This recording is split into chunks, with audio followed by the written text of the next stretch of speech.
Law on the books in the Empire State. It's illegal to cheat on your spouse. All right, but as Fox 5's Richard Giacova shows us, that could be about to change. I believe in being faithful, period. It's a seldom used law that's been on the books since the year 1972 here in New York, and it's punished at least 5 people for cheating, committing adultery. Assemblyman Charles Levine has sponsored a new bill to repeal this law that carries a punishment of up to 3 months in jail. He calls it just plain silly. There have been millions of instances of adultery in the state of New York.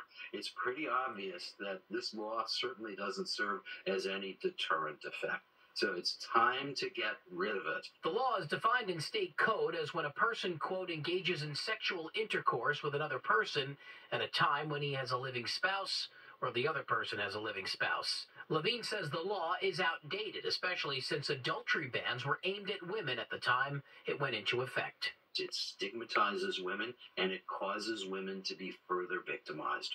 We want to protect all our citizens, women and men.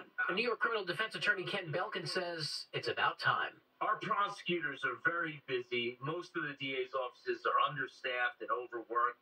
They got bigger things to do than chase down someone's, affair. As for how married couples feel about this law being appealed, well, reaction, to say the least, was divisive.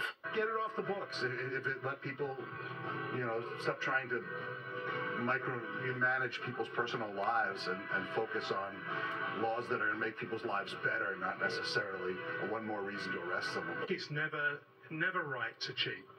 It's never an acceptable thing to do.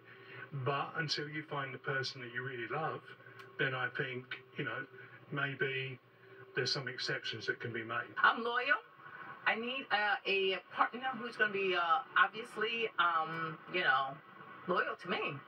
That's the key to be in a great relationship or a marriage or whatever. That's the way it works. Appealing the committing adultery law has already passed the state legislature and now heads to the state Senate, where it's expected to pass. Then Governor Hochul is expected to sign the bill into law. Finally, after many decades, ending the possibility of being prosecuted for cheating on your husband or wife. In Rye, Richard Giacova, Fox 5 News. Wow, who knew? Yeah, so I know. Interesting. Great man on the street interviews there, too. All right, well, big